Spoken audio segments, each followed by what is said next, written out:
Morning students, today we are going to continue topic comparative financial statements.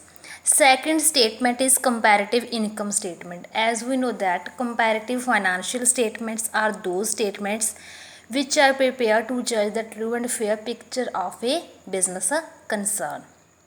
So we know that there are various financial statements. First was comparative balance sheet statement or positional statement, and second is comparative income statement.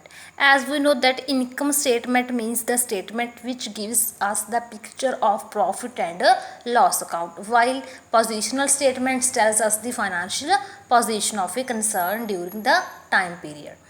Then comparative income statement gives the result of the operations of a business. Comparative income statement gives an idea of the progress of a business over a period of time. The changes in absolute data and money values and percentage can be determined to analyze the profitability of the business.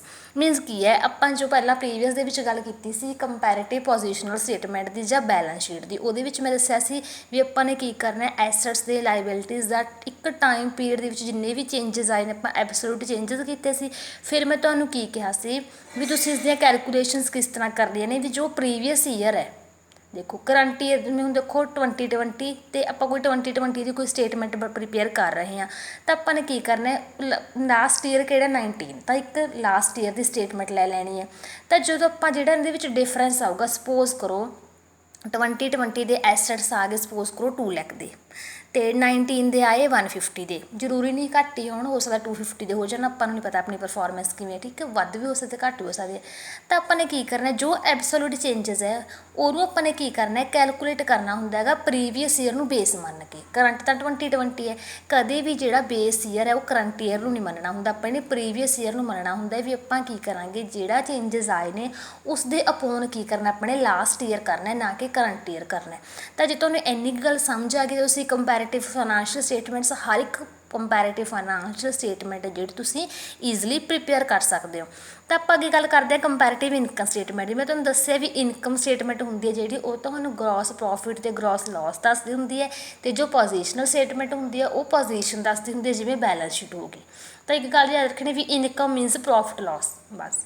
Then ਆਪਾਂ ਇਸਦੀ calculations ਕਰਦੇ ਹਾਂ। ਇਲਸਟ੍ਰੇਸ਼ਨਸ ਦੇਖੋ, amounts ਤੁਹਾਡੀ book ਦੇ ਵਿੱਚ ਕੁਛ changes ਹੋ ਸਕਦੇ ਨੇ, ਮੈਂ ਤੁਹਾਨੂੰ ਸਿਰਫ ਇੱਕ ਐਗਜ਼ਾਮਪਲ ਦੇ ਥਰੂ ਦੱਸ ਰਿਹਾ, ਤੁਹਾਡੀ ਬੁੱਕ ਦੇ ਵਿੱਚ ਜਿਹੜਾ ਉਹ ਤੁਸੀਂ ਉਸਨੂੰ ਕੀ ਕਰ ਲਿਓ, ਸੋਲਵ ਕਰ ਲਿਓ।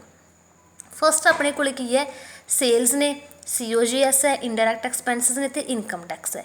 ਹੁਣ ਜੇ ਆਪਾਂ ਗੱਲ ਕਰੀਏ GP ਦੀ, ਤਾਂ ਤੁਹਾਨੂੰ ਪਤਾ ਹੈ ਵੀ GP ਦਾ ਫਾਰਮੂਲਾ ਕੀ ਹੁੰਦਾ, ਸੇਲਸ ਮਾਈਨਸ COGS। ਕਿਉਂਕਿ ਜੇ ਤੁਹਾਡੀ ਸੇਲ ਹੋ ਗਈ ਮੰਨ ਲਓ 2 ਲੱਖ ਰੁਪਏ ਦੀ, ਤਾਂ ਉਹਨੂੰ ਬਣਾਉਣ 'ਤੇ ਖਰਚਾ ਲੱਗਿਆ ਜਾਂ ਉਹਨੂੰ ਸੇਲ ਕਰਨ 'ਤੇ ਖਰਚਾ ਲੱਗਿਆ 50,000 ਦਾ, ਤਾਂ ਤੁਹਾਡੀ GP ਤਾਂ ਮਾਈਨਸ ਕਰਕੇ ਹੋਊਗਾ ਜੋ ਗਰੋਸ ਪ੍ਰੋਫਿਟ ਹੋਊਗਾ, ਠੀਕ ਹੈ।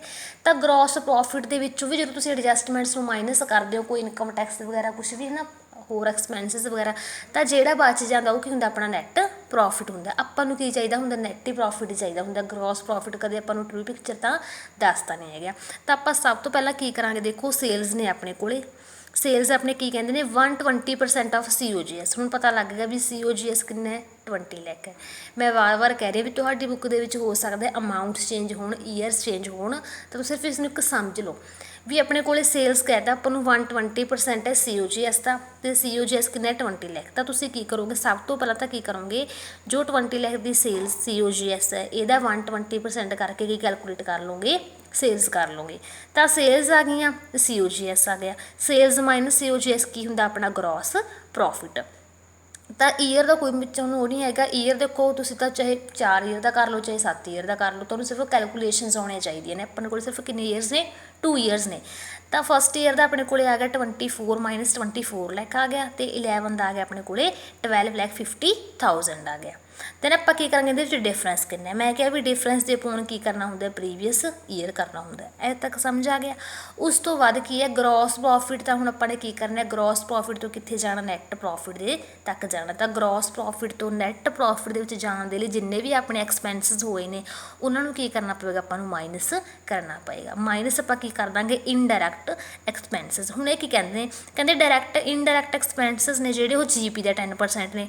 ਹੁਣ ਤੁਸੀਂ ਸੇਲ ਮਾਈਨਸ COGS ਕੱਢ ਲਿਆ, GP ਆ ਗਿਆ, ਤਾਂ GP ਦਾ 10% ਕਰ ਦੋਗੇ, ਜਿੰਨਾ ਬਚ ਜਾਏਗਾ ਉਹ ਕੀ ਹੋ ਜਾਊਗਾ, ਤੁਹਾਡਾ ਪ੍ਰੋਫਿਟ ਬਿਫੋਰ ਟੈਕਸ। ਹੁਣ ਇਨਕਮ ਟੈਕਸ ਅਲੱਗ ਤੋਂ ਦੇ ਰੱਖਿਆ, ਉਹ ਕਿੰਨਾ 50% ਆਫ ਨੈੱਟ ਪ੍ਰੋਫਿਟ, ਤਾਂ ਜਿੰਨਾ ਆ ਗਿਆ ਉਹਦਾ ਕੀ ਕਰ ਦੋਗੇ 50% ਕਰ ਦੋਗੇ ਤਾਂ ਤੁਹਾਡੇ ਐਂਡ 'ਤੇ ਕੀ ਆ ਜਾਊਗਾ, ਨੈਟ ਪ੍ਰੋਫਿਟ ਆ ਜਾਊਗਾ। ਤਾਂ ਤੁਸੀਂ ਕੀ ਕਰਨਾ ਹੈ, ਆਪਣੀ ਬੁੱਕ ਦੇ ਵਿੱਚ ਕੀ ਹੋਊਗਾ, ਜੇ ਤੁਹਾਡੀ ਬੁੱਕ ਦੇ ਵਿੱਚ ਕੀ ਹੋਣਗੀਆਂ, ਅਮਾਊਂਟ ਚੇਂਜ ਹੋਊਗਾ ਜਾਂ ਕੋਈ ਥੋੜ੍ਹਾ ਬਹੁਤਾ ਇਹਨੂੰ ਕਨਸੈਪਟ ਅਲੱਗ ਹੋਏਗਾ, ਤਾਂ ਤੁਸੀਂ ਉਹਨੂੰ ਸੋਲਵ ਕਰਕੇ ਦੇਖਣਾ। ਕੋਈ ਵੀ ਡਾਊਟ ਹੋਇਆ ਤਾਂ ਤੁਸੀਂ ਮੈਨੂੰ ਕਦੋਂ ਵੀ ਪੁੱਛ ਸਕਦੇ ਹੋ। ਤਾਂ ਜੋ ਇਨਕਮ ਸਟੇਟਮੈਂਟ ਤੁਸੀਂ ਇਹਦੇ 1-2 ਪ੍ਰੈਕਟੀਕਲਸ ਕਰਕੇ ਦੇਖਿਓ ਸੋਲਵ, ਅਤੇ ਆਪਾਂ ਨੈਕਸਟ ਕਲਾਸ ਦੇ ਵਿੱਚ ਹੀ ਕਰਾਂਗੇ ਫਿਰ next topic common size statement. Thank you.